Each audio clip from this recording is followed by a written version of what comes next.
Welcome to Minnesota Legislative Report, our region's longest-running public affairs program.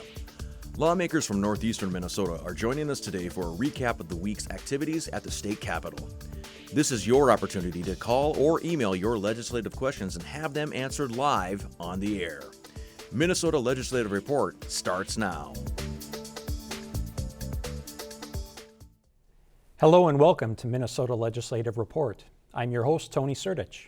With just weeks left in the session, lawmakers came to an agreement this week on some major stumbling blocks, including funding for the state's unemployment insurance system and COVID pay for frontline workers.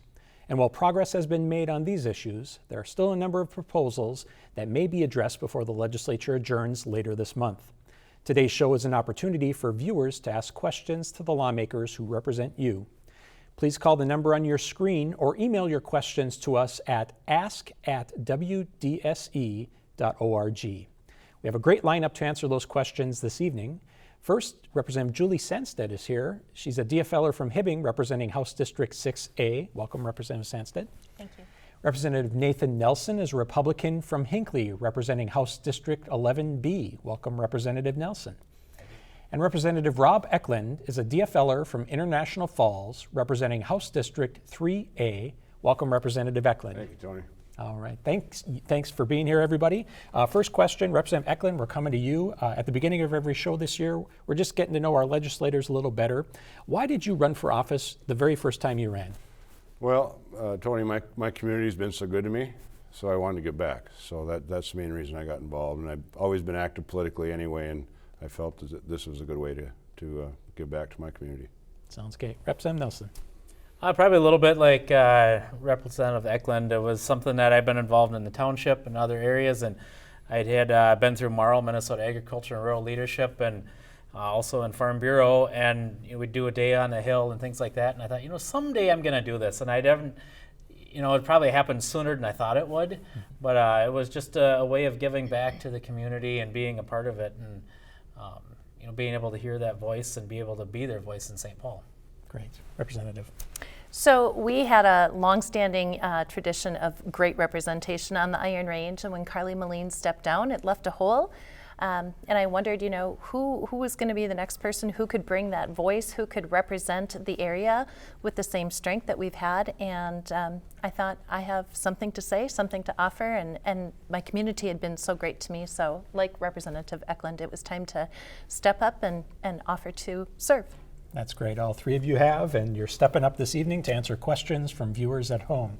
The first question, alluded to in the introduction, finally, the unemployment insurance and frontline worker bill was passed and signed into law. This has been a hangover issue from last year. We're going to start with you, Representative Sandstede. We've generally been talking about what was in the bill, but if you could touch a little bit on that, and why did it take this long? So two issues at stake. One was the unemployment trust fund, paying that back, and the other piece was getting some money out to our frontline workers. I actually was on a bill to have the unemployment trust fund a standalone bill. It is critical that fund got replenished in order to prevent taxation for our business communities at a very high rate. And again, just not knowing what the economy was going to look like in the future, I didn't want to take the gamble on what it was going to be tied to. At the same time, we had made a promise to all of Minnesotans, the frontline workers, that they were going to have some kind of recognition for their service. So in the end, those two issues were linked together, and we got it done, which is great. Holding out in this case actually served Minnesota better. Instead of $250 million, we have $500 million for our frontline workers. And we're paying the trust fund back in full. So our small businesses don't have to worry about that additional taxation. That will be replenished and taken care of. And our frontline workers, more than just healthcare workers, are going to see now real money in their pockets. Great. Representative Nelson, your thoughts on finally passing this legislation? I think it's something that we've, unfortunately it took until, 11, I guess it wasn't 11 o'clock, it was kind of the 11th hour, maybe past the 11th hour, but it was, Friday afternoon we got that passed, and it was something that, I think we had hoped very early in the session to get it done, to give some surety our business community. These are, many of them are people that have gone out on a limb. They've made sure that there's been jobs for their community. They've gone through a lot of uncertainty in the last 2 years, just like, much like our frontline workers. They've been there as well, and have balanced the challenges of trying to balance the schedule, making sure that if you've got a quarantine, making sure that people are there, trying to make supplies are there, and it's been another weight on them. And it's fortunately we've gotten this done. For those that some of them wrote checks the end of last week that maybe they didn't know, but we'd been promising to get this done. They probably sent, some of them sent it in. Maybe some have waited, and they're not going to be penalized if they did not send that in. So that's a good news, I think, is that if you didn't and you were hopeful and you didn't pay your unemployment by yesterday, you're okay. You're not going to be penalized for that. Great. Representative Ecklund, these two were holdover issues from last year. The legislature was supposed to look at and have a suggestion for the frontline workers over the summer and fall. There was a special committee. This unemployment insurance issue was with us. Now that it's done, do you see it as momentum maybe to find other agreement, or is this something that we're seeing waiting till the last minute that we might foresee all the other issues taking till the last minute again? What are your thoughts on that? I'm hopeful for momentum.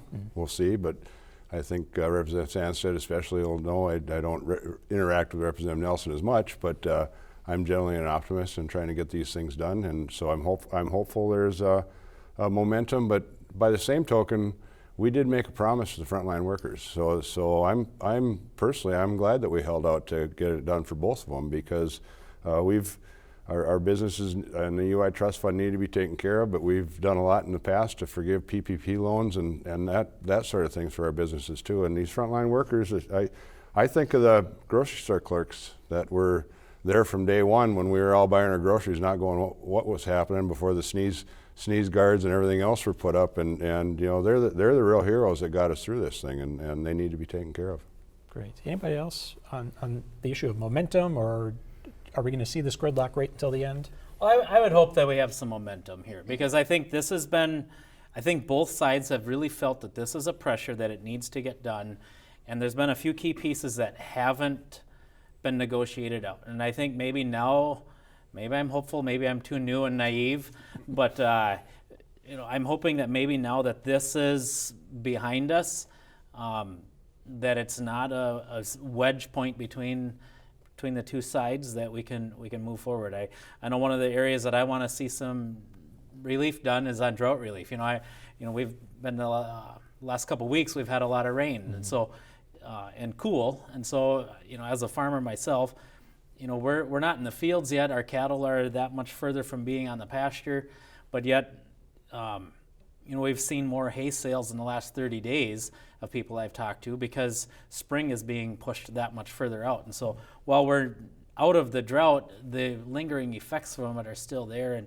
I'm really hopeful that we can get that done and across the line, because there are some people that were really affected by the drought last summer that we've promised them almost a similar amount of timeline. Since August, we've been working on a drought package, and we haven't got it done yet. So that's something I'm really hopeful on really getting done soon. Great. Representative Sandstede, momentum? I would say in the House that there's a good appetite for moving forward and a momentum for that. I'm not as confident that the Senate has the same approach. I think with this taken care of, we'll see. Okay. We'll see. Great. Now, for frontline workers, this package was passed. There's a website that folks can go to. Can somebody explain the process of, if our viewers at home or a frontline worker think that they qualify for this potential funding that the legislature passed? Does anybody know the process for that? I haven't looked at it, but I know the deed website is usually relatively easy to navigate, and that's where I'm certain that's where they'd find the information. And I believe part of the package that we passed is the employers are supposed to let their employees know if they're eligible too. So they'll have the information to get it to them. Great. And so Minnesota Department of Employment and Economic Development website is the place to go and talk to your employers as well. Thank you forget very that much. everybody doesn't know the acronyms. So. I'm the acronym police on this show, so that's what I'm here for. Alrighty, so so there was about a $9 billion surplus. With this bill passed, it's down to about $6 billion. Let's start in the middle now with Representative Nelson, and we'll just kind of bounce around. A surplus of money, some of it one time, meaning that it was either got from the federal government, but it can't be counted on for future years, but some of it ongoing surplus. Where do you see the likelihood, or where would you like to see that surplus being spent? I think what I don't want to see out of the surplus, that might be the easier thing to start with. I don't want to start with new programs, because I think one of the things I'm a little bit concerned of, we've had about $73 billion come in from the federal government, and a lot of our surplus and the projected surplus is the increased tax revenue from that, whether it's sales tax or some employment tax. And so looking at that, how long is this surplus going to be around? Is this just kind of a short-term thing? So I don't want to do anything long-term on the budget that would, really need to be funded or with a possible tax increase in the future, because that's something I think we need to be careful of. But at the same time, I think there's areas that we've cut in, whether it's maybe not our legislatures, but it's been previous legislatures that haven't fully funded. I think one thing is if you talk to Commissioner Steve Hallen in Pine County, he's going to remind you anytime you talk to him about the probation workers. They're in Pine County, we're reimbursed at a 28% of what the state is supposed to, and it's supposed to be at 50%. So, there's areas that they're not funding fully, and I think those areas should be funded fully, with where the state has, committed to fund. And so these areas are being made up with property taxes, because this, the county still has to run the probation. So there, we've got a whole host of, things that are very similar to this, that I think really we need to look at. Where are we not funding currently, whether it's our schools, our probation, our things that the state has a commitment to that we're not doing right now, that I think we need to look at with a budget surplus. Okay, Representative Sandstede. Great question. I definitely think that we should be doing something with Social Security tax. I think we're going to see some movement on that, as well as property tax. Another piece is funding our counties appropriately. I've got a bill in for a county program aid increase. When we don't fund the counties properly, you're going to see an increase in property taxes. I think everybody's seeing that currently. And then, of course, as an educator, education. Coming out of COVID especially, we are just seeing so many significant needs, especially around mental health. The bill that we passed out of the House, just over $3 billion, was really built on listening to the stakeholders, the parents, the students, the teachers, the districts, and listening to the needs that are out there. And mental health was one of the most significant. We're doing something to take care of the cross-subsidy in special education, and then also ELL. That will free up some money for the districts to put the appropriate staffing in front of our students to meet the students where they're at with the needs that they have. I think that's a great place to start. Great, and we will dig in deeper on the education Okay. issue as the Sounds hour good. goes on. Representative Ecklund. I think we have to do meaningful middle and low income tax relief. The wealthy and the rich have done quite well. They keep doing quite well, so I don't think we need to worry about that. And Representative Sandstede hit on one of them. She's got the county program aid bill. I've got the PILT reform bill. And Payment in lieu of taxes. Payment in lieu of taxes. The acronym people got me again. There you go. Anyway, that's a big bill for especially northern Minnesota, because so many of our northern counties have so much tax forfeited land that they're managing. So if we get that one in, and I believe it's both in the Senate and the House tax bill. So if we get a tax bill, that'll be big for all the folks in northern Minnesota. And what that does is, the counties and the municipalities can either hold their levies stable where they're at, or maybe possibly drop them a point or two, and that's where the real tax relief will come to some of the northern Minnesota landowners. Great. Well, all three of you brought up taxes, and so let's touch on that for a while. And Representative Sandstede, you talked about the two issues that we get the most messages on this show, and that's Social Security taxes and property taxes. So let's take them one at a time. You talked about your hope and desire to see some tax relief for Social Security. Minnesota is one of a handful of states that taxes Social Security, but not everybody pays it. To a certain point. What would you like to see in a proposal that would ultimately pass into law if you can get it done this year? I think the important thing to keep in mind when you're talking about Social Security tax and this surplus is that this surplus is about 50% one-time money. So eliminating Social Security tax permanently might not be achievable this year. I'm not sure that we've got enough coming in on an ongoing revenue to take care of that into perpetuity. So at minimum, we need to raise that cap. So right now, not everybody pays tax on Social Security. I think it's, I don't know if it's 75,000. Anybody above that is paying taxes. So we need to increase that minimally. If we can do better than that, that's always a step in the right direction. Great. Representative Nelson. I think, whether it's raising the cap or completely eliminating it, I'm open for either one. I would lean towards eliminating it, but at the same time, I think more importantly is getting something done on it, action on it now. Great. Representative Ecklund, would this fall in your category of lower and middle class tax relief, and what are your thoughts on this? Yeah, and I'm actually on the bill to eliminate it, but I don't think that's going to happen. But what it is, the House tax bill right now has, if you're single and make $58,000, or if you're married and make $75,000, you won't pay any tax on Social Security, and that bumps it up some from where it was at. And what would be really nice is if the federal government would not tax Social Security, and then the state could just conform, and then we'd be able to figure it out the other way. But Representative Sandstede did hit it right. It creates a big hole in the budget, and it's not if we have a deficit, but it's a matter of when we have a deficit, because that's state government. So when you create that hole by something that you've done prior, then the next legislature is going to have a struggle to make up what's going on there. So. That sounds good. All right.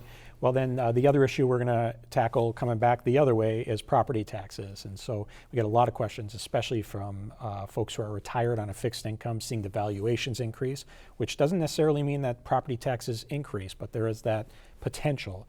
And so where do you foresee and what the state's role is in property tax relief this session? Representative Ecklund, we'll start with you.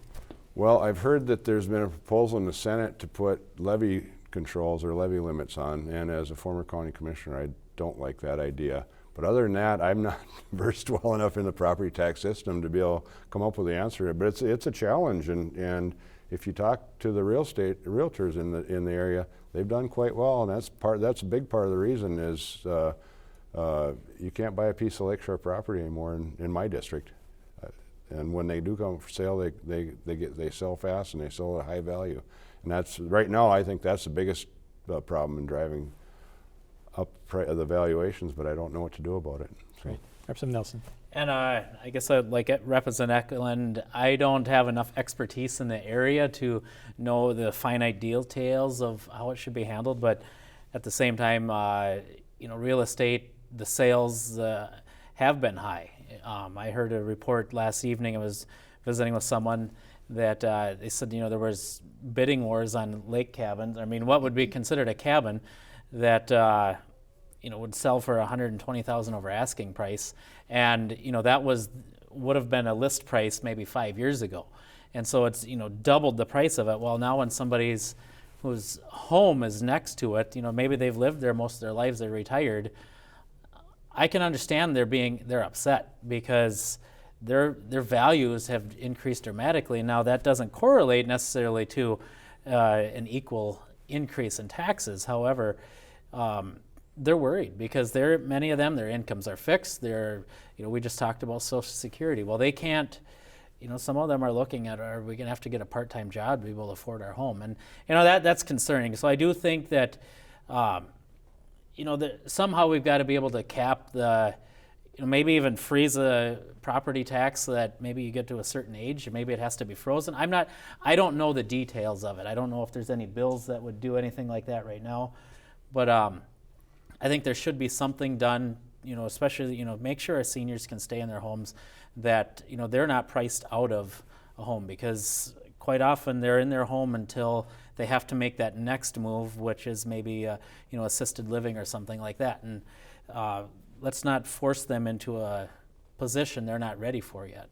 Great. Representative Sandstede. So again, not an expert on property taxes, but I do know I put in a bill this year that actually excluded the Social Security income for the purposes of calculating property tax, for the express purpose of putting real money back in the hands of the people that need it most, often our elderly and those on fixed incomes.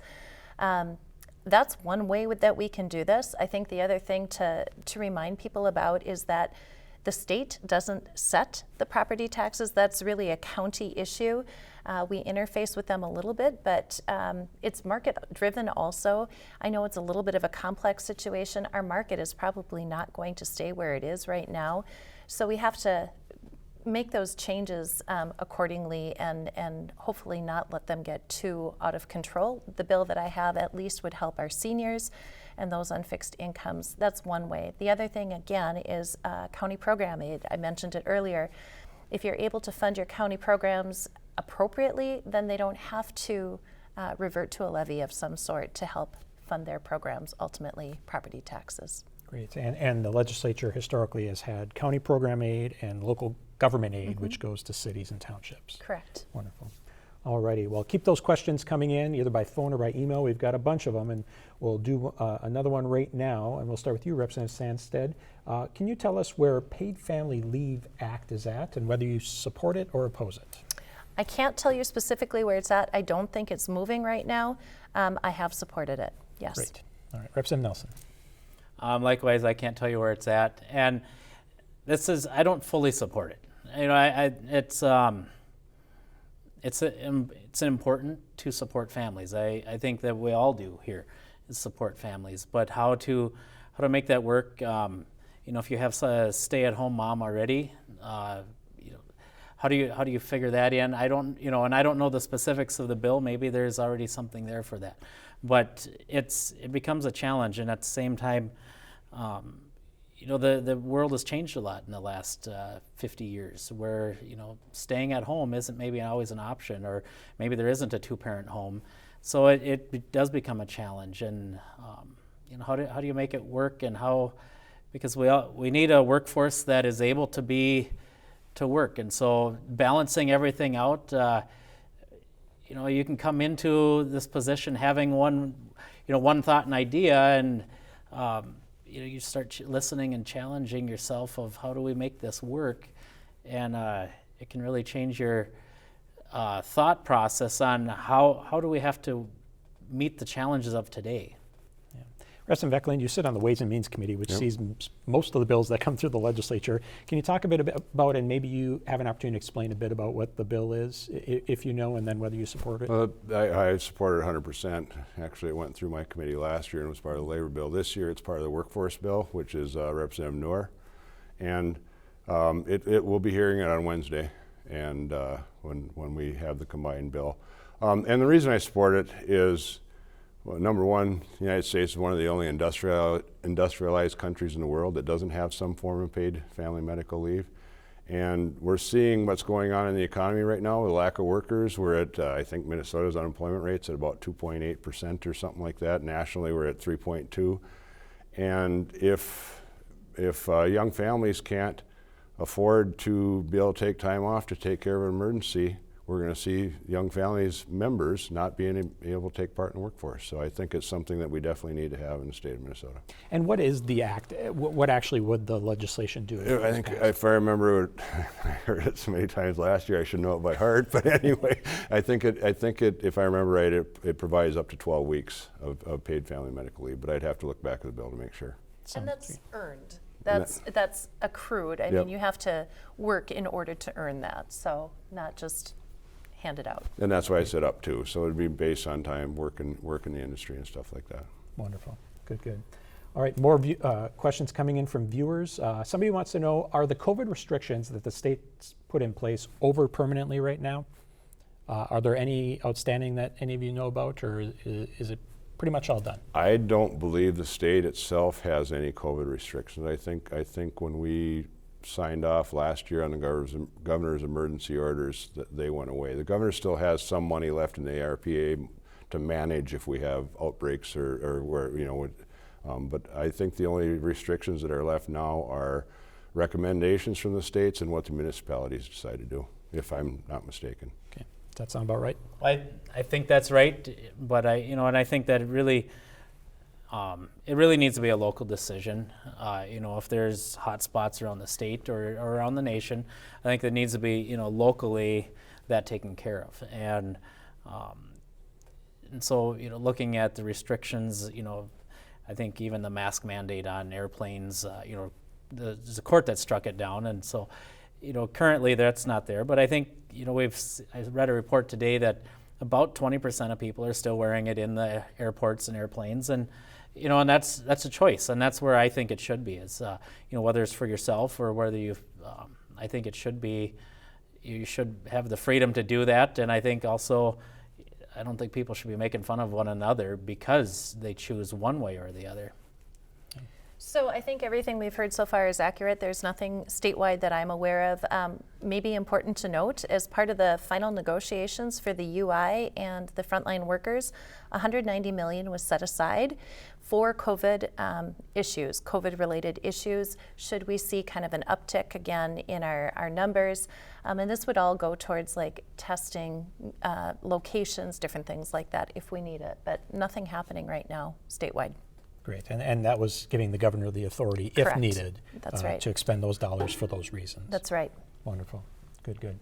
Well, now's the season where the legislature is passing what you call in the business omnibus bills, which are basically larger budget bills, sometimes containing some policy around different focus areas. So there's a tax bill, an education bill, sometimes a few bills get merged together. Representative Ecklund, you have a bill coming up later this week. As the chair of a committee, would you like to talk a bit about the bill that you're bringing to the House floor? Yeah, the labor bill, thanks Tony. The labor bill I'm bringing this week is part of the workforce omnibus bill. Probably the biggest thing that we're doing in it is federal conformity for OSHA standards. And the Department of Labor and Industry has a terrific record of working with industries and with employers on OSHA-related claims. And we're one of the lowest penalty states in the country. But if we don't conform with federal OSHA regulations, they'll just take it over, and then there will be no more negotiating with employers. They'll just get whatever the fine, whatever the thing is for violations, and that's what it is. So it's probably one of the few times this year the Chamber of Commerce has been aligned with me on a viewpoint, but they like this one because it protects our employers. It takes care of them and provides an outlet for them to be able to work with the agency to remedy whatever the problem is. So that's probably the biggest portion of it. And another one I'm real proud of, because my committee is Labor, Industry, Veterans, and Military Affairs.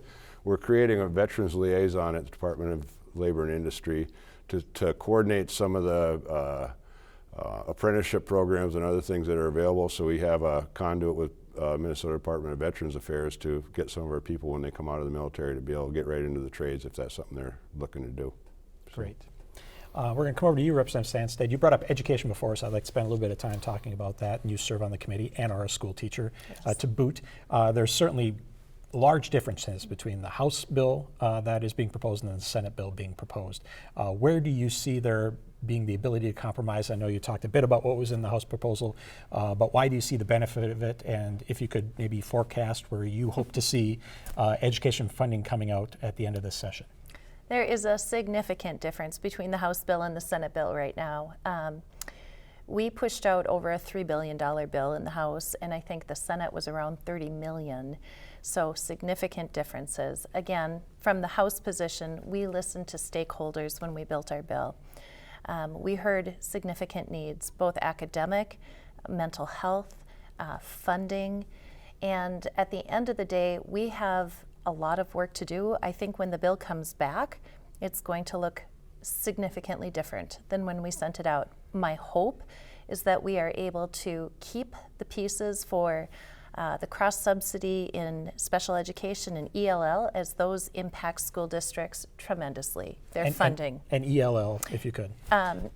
English is a second language, basically. English language learners is what it stands for. And in different districts, those just take up a significant amount of the district.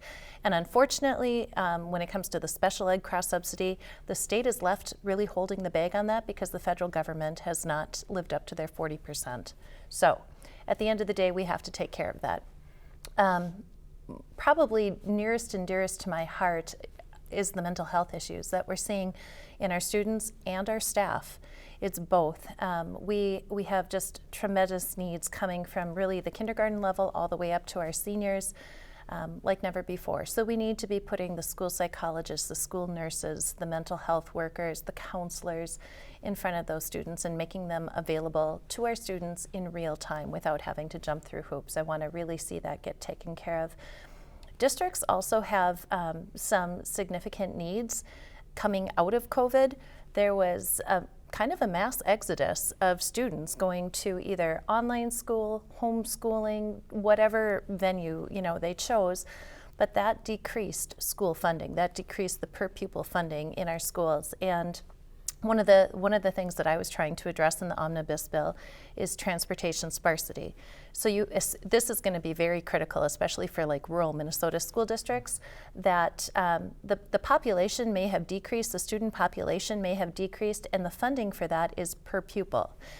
So a district is now not getting what they used to get, but the square mileage that they have to travel for the bus routes has not changed at all. That doesn't change. And so the bill that I've offered takes it from 18% to 40% increase in their funding, which would be significant. I mean, I think about, and it's not just Greater Minnesota. Forest Lake has a significant issue with this as well. That would be one great thing that we could do to help our school districts. And then we really have to get our teachers back in the classrooms. We're seeing a mass exodus there, and our support personnel, our ESPs, educational support individuals, the paras, they're critical to the success of our students. So we need to make sure that our districts have the money to get those people in front of the kids. They need all the help we can give them right now. Great. Representative Nelson, where are you at on the education proposals that are out there? What would you like to see done this session? One of the things I really would like to see is the special education cross-subsidy. I think every school I've heard from in my district, and then more, has stated that that's a huge need, having that. And then also, as Representative Sandstede said, with the students that have, whether they've gone to a homeschool or online school, they've pulled out of our districts, and so that we've been telling our superintendents and our school boards that we're going to keep them whole, and I don't believe this bill did that, and that's something that maybe I'm wrong on that, but I don't believe this bill did, and I think that's something that we need to do. We need to make them whole, and like you said, they're still covering the bus route still covers the same miles of bus. It may have a few students less on it, but it's significantly cut into their funding. And I think one more area is that I've heard a lot about is the short call substitutes. Those that are just filling in for the day, allowing that to have a little bit more flexibility on who is eligible to do so. It's it's a workforce issue, just like any other part of the workforce.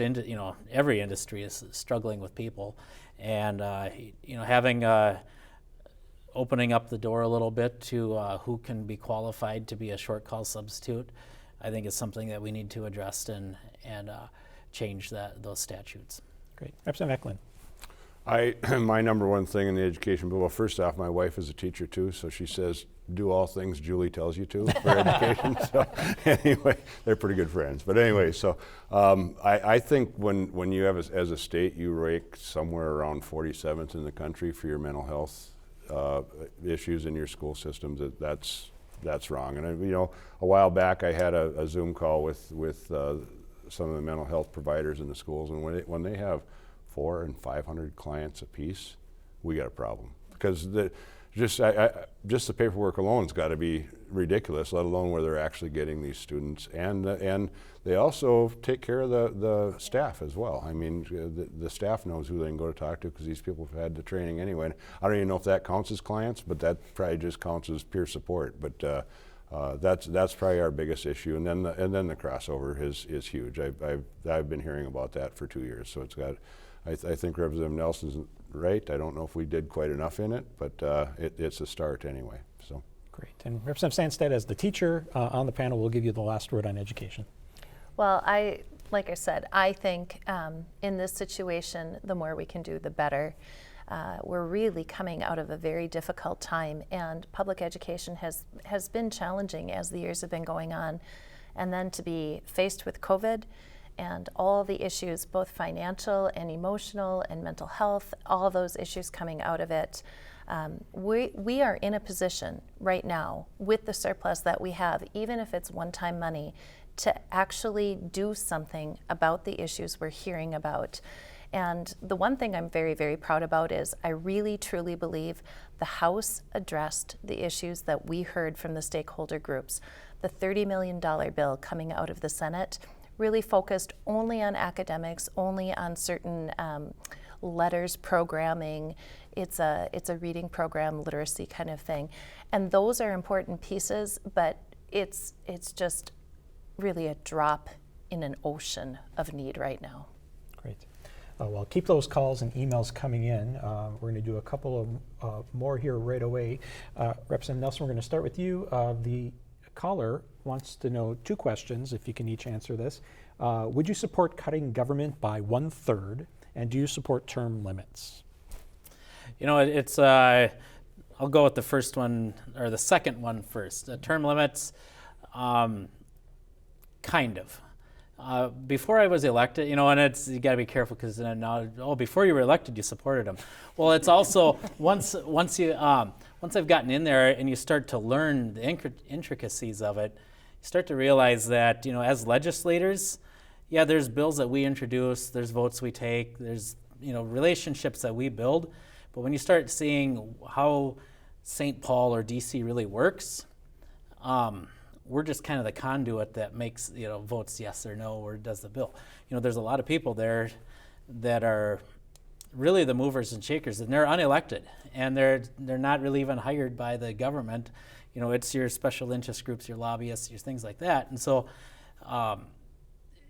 you know, while it sounds good to have term limits, I think you've got to be careful on really supporting that idea too, because it does take some institutional knowledge to know how to get something done, and I think it's somewhat reasonable, but at the same time, I think you know, if you've been around for 10, 12 years, you've really started to get a feel for how to get things done.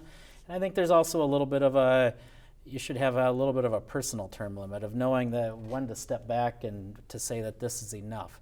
And so I kind of support term limits, but it's not a solid support of it. On the first question you had was, would you support cutting government by 1/3? Cutting government by 1/3.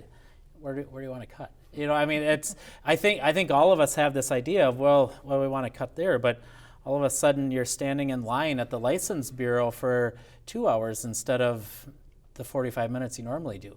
Well, where do we want to cut? I think all of us have this idea that we want a smaller, or maybe not all of us, but you know, we want a smaller, more lean government. But then when our streets aren't getting fixed, when our roads aren't getting plowed, when we're standing in line at the DMV, or you know, where do we want to cut? Because all of a sudden when it inconveniences us, that's when we're really frustrated with it. And you know, maybe there's things that maybe they could be a subcontracted out instead of the state mowing the ditches. Maybe they need to put it out for a bid. I don't know. You know, there's definitely things that we can talk about, and I think that, you know, we've got to be careful on growing government, because that does.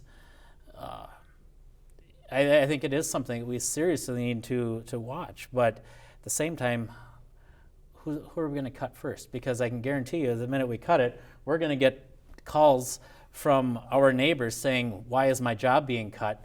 And we didn't realize that their job was going to be cut. So, you know, a third is, you know, where do you start? But at the same time, I do think that, growing government is something that we've got to be very careful of, because I don't think that we were really designed to be something that's provided the needs for everybody. That wasn't really, I don't think, what our founding fathers really envisioned, but I think it's something we've grown towards, and I think we've got to be careful of that.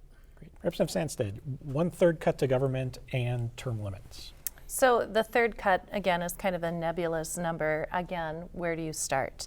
I do think that it's important when you are in a leadership position or an elected position that you're always mindful of what you're doing. I think, the other side of this equation is it's easy to say cut, but when you're looking at the size budget that the state of Minnesota deals with now on a, biennial basis, we're not dealing with the same size budget when we were established as a state. It has grown significantly. Those needs are out there. I actually hear quite a bit about the possibility of going from a part-time to a full-time legislature, which kind of flies in the face of, cutting government, but we're bumping up against that. How do we actually conduct the work efficiently and mindfully with the size budget that we have in a limit of 120 days in a 2-year period? So really tough to do that. And as far as term limits, I'm kind of in the same camp as Representative Nelson. When I started, I said, yes, absolutely. I think that's a great idea. Until you're in it and you realize that everything that we do is based on relationships. And in order to get things done, you have to have built relationships, and relationships are built slowly. And especially when you're looking, again, like COVID, I'm thinking about our freshman class that came in. They haven't had that opportunity to really establish themselves with members of the other side of the aisle to work together. And so it does take time. Relationship building for any of us takes time. Term limits, depending on what they are, you may or you may not ever get there. I mean, if you think about, this is my 6th year. This is my 6th year in the legislature, and I feel like I'm just getting my toe dipped into it still. There's still a lot of growing to do. I definitely feel like I'm on a better footing than I did my first year, obviously, but it does take time. Very difficult to do. Term limits might be better at a federal level or congressional level, but again, there too, that's relationship building as well. If you're going to do it with integrity, with the way we are supposed to be interacting and working together for consensus, or just working together across the aisle to get things done. We're not going to agree on everything, but we can do some. Great. Representative Ecklund, do you need the questions repeated? No, it's a good thing I never advocated for term limits anyway, so I don't have to have these guys answer. But they're both right. It takes a while. It takes a while to figure out how things work. Both Representative Nelson and I came in special elections, so we were both kind of thrown to the wolves to start with, because I remember my orientation was 45 minutes, and they said, "Here you go," and yours was probably about the same thing. So it does take a while to learn how to do things, and 2 years, well, it's almost 4 years ago now, when they handed me the gavel for the Veterans Committee chair, I was scared to death, because I hadn't been there that long, and all of a sudden I was the chair, and you really got to learn fast and you grow fast. So I absolutely am not in favor of term limits, but I think Representative Nelson hit it right on the head. You got to have in your own mind how long you think is right to be there too, because I tell people I don't want to be one of those doddering old, well, I won't say what I say, and anyway, wandering around the halls down there. I want to be able to enjoy my retirement as well too. Cutting government by 1/3, it won't work, but I think what the person asking the question needs to know is we have a way of self-correcting the budget too, and thankfully the state has to have a balanced budget every year. So when we do go into a deficit type government again, that's the way you can start correcting on the budget, and people will see that that's how we can fix things. Great, thanks. This one's up in the air for whoever wants to start taking it first. Another caller from Mackinnon is asking, are undocumented immigrants responsible for my high property taxes? Mine just went up 40%. I know we talked about property taxes before, but this is a more specific question. Who'd like to tackle that first? I would say I have a hard time connecting those dots at all. I don't see that as being the case at all. Okay. Yeah, I don't see how it could be. I mean, if they're undocumented, they're very likely not buying property. If they are, then they're using some false documents. And, most of the undocumented people that are here, they also probably don't have the means to be able to purchase a property. I mean, many of them are escaping. They're coming to this country for a reason. The hope and opportunity is why many of them are here. And, many of them are escaping from horrendous situations and don't have the means to purchase property. So I mean, you can always never say never, but I would very strongly doubt that it's due to undocumented. And I'd say the same thing. The results of the higher property valuations going on is because of COVID, because of the pandemic. People have found out that they can work from home, and all of a sudden these properties that may not have been looked as valuable for work from home properties 10 years ago, all of a sudden are very valuable because of broadband and other things that are available to be able to work from up here. Great. So. Another question from a viewer, and we haven't talked about this in a couple of weeks. Does anybody have an update on the growler cap at local breweries? Does anybody know where that's at in the legislative process? I know there was a proposal out there.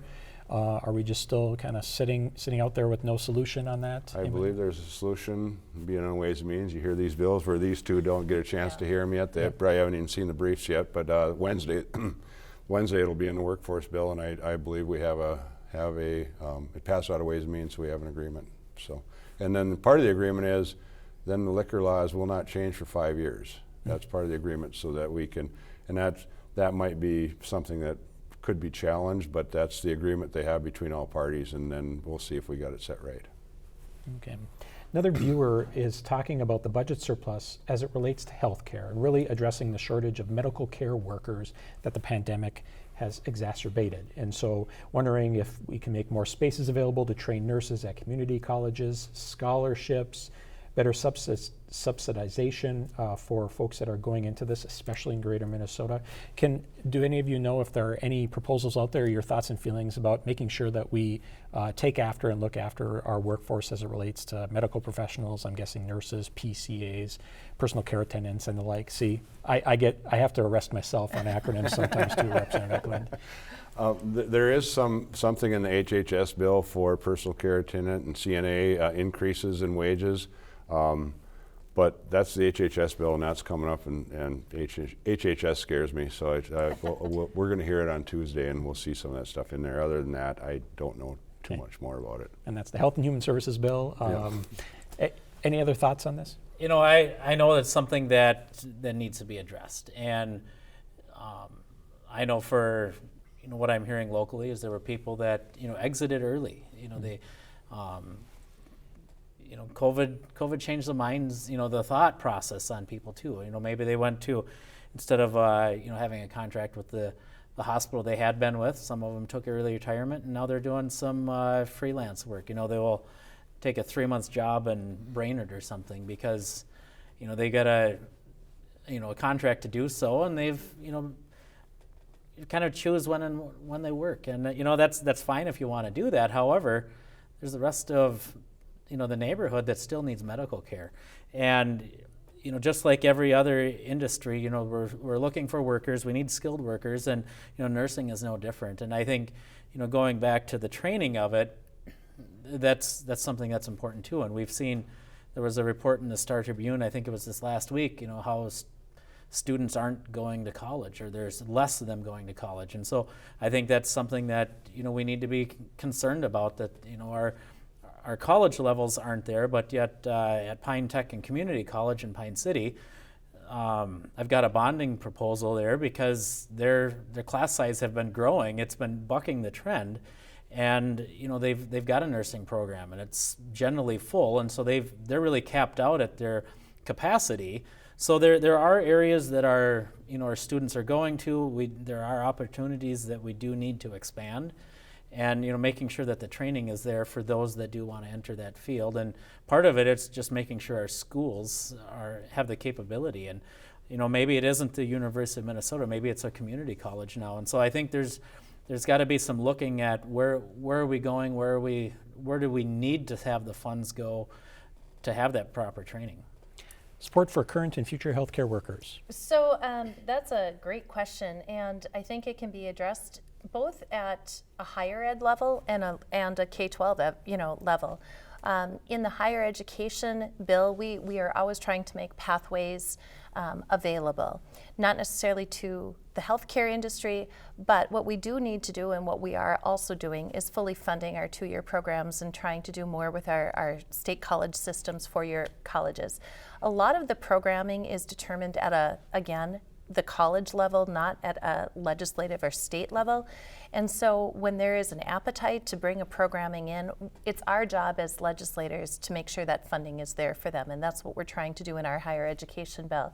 The other thing that I'm seeing a change in, and I'm really excited about this, is at the high school level, and I'm going to use Virginia as an example. They're in academies, or they're going towards an academies model high school, and so they're giving students exposure to different areas of the workforce, healthcare being one of them, and giving them credits as well. So hopefully by the time a student graduates from high school, they could be a CNA. They could go from high school into the workforce directly with a skill set that is desperately needed.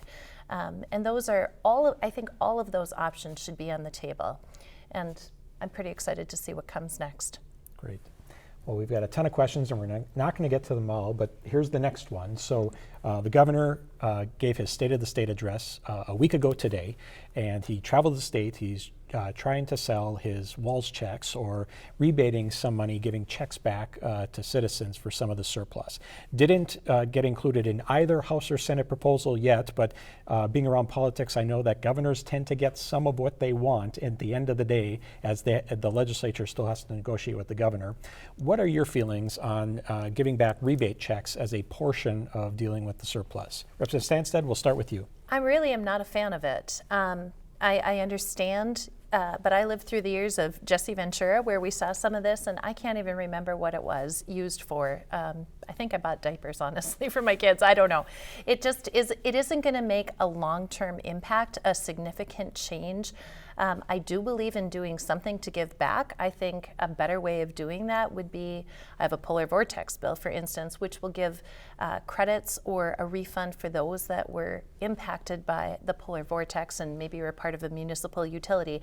And there's a whole string of other types of things like that where you can give back and make a change without having to just cut a check. At the end of the day, I don't think anybody's going to remember where that check went or how they used it 10 years from now. And I think with the needs that are out there, we could do something that would have a little bit more of a lasting impact. Great. Representative Nelson. I think it would be a real similar answer. I'm not real fond of the Walls checks, and I wasn't. That was about the 4-year time period I was not living in Minnesota when the Jesse checks were going around, and I think that it seems a little bit gimmicky, and I think as Representative Sandstede says, I think there's probably better ways that we can address the needs of Minnesotans, and Representative Ecklund talked about having some meaningful tax cuts for the low and middle class, and I think those are areas that I think really need to look at. I think that's where people would really feel it. $1,000 for somebody that's in the lower or middle income is completely different than somebody in a higher tax bracket, and I think it's important to remember that. And I think let's make sure that our funds that we return are meaningful. Representative Ecklund. So I did a town hall in January before the session, and that was one of the questions, and I said absolutely not. I'm not in favor of that at all, and I used the same example on the Jesse checks. I do remember what I bought. I bought a snowmobile trailer that got stolen. That's why I remember what I bought. But I negotiated or helped negotiate several contracts when I worked at my former employment, and whenever we got a signing bonus, something was being bought. And so when I look at these things, I think I look at it as something being bought, and I think we could do something more meaningful with that money than. And I know it's appealing, and I know whatever $350 or $500, whatever it is, that's appealing, and you could go do something. But I think you've seen over the last 2 years, we've had a lot of extra money that the government's put out into the economy already, and with the stuff that came from the federal government, and maybe that it's gotten a little bit too hot because of that too. We might have time for one more question. And it may be a little bit of left field, pardon the pun, but I know the House of Representatives is making progress on sports betting, and it might be an issue that'll come before the entire House chamber. Now, admittedly, probably not going to pass into law this year, but it's gaining momentum as an issue in Minnesota and an issue in other states. Just want to hear real quickly your thoughts and feelings about legalizing sports betting in Minnesota. We'll start with you, Representative Ecklund, and work our way back. It's probably time, especially when all our surrounding states have it. And I have two native populations in my district, so I'm real tuned to them with their casinos. So a few years ago, I was on Pat Garofalo's bill to legalize that, and I got a call from the chair and said, "You better take your name off that bill." And they explained why, and I said, "Okay." And I went and told Representative Garofalo that I had to take my name off. But it's probably time. I heard an ad on the way down about come to Danbury, you can bet on sports. So. Probably likewise, it's probably time we do. I've got a little bit of pause coming to it, but at the same time I think one of the things different about sports betting is if you place a bet, you've got a game that happens, and so there's also it's a little bit of a slow release, if you will. It isn't sitting at the the counter with pull tabs or at the casino. I think there's that. It's a little bit harder to get into a problem. Not that you can't, but it's a slow release. So maybe. I'll make it quick. For me, I'm undecided on this one right now. I hear from constituents that they want it, and yet I have concerns about the addiction piece of it. So we'll just see how it plays out this year. Great. And we expect that to hear, you guys will be hearing it on the floor, so there'll be some debate this year yet. Are we assuming? I'm assuming. I believe we're going to see it on the floor at some point in time. I think we'll see it this year. Likely. Whether it'll pass, I don't know. Okay, wonderful. Well, we are out of time, and I'd like to thank Representative Rob Ecklund, Representative Nathan Nelson, and Representative Julie Sandstede for joining me today. Tune in again next Sunday, May 8th, for another edition of Minnesota Legislative Report, when we will welcome more lawmakers from northern Minnesota to the program. For the team at WDSC, I'm Tony Sertich. Have a great evening.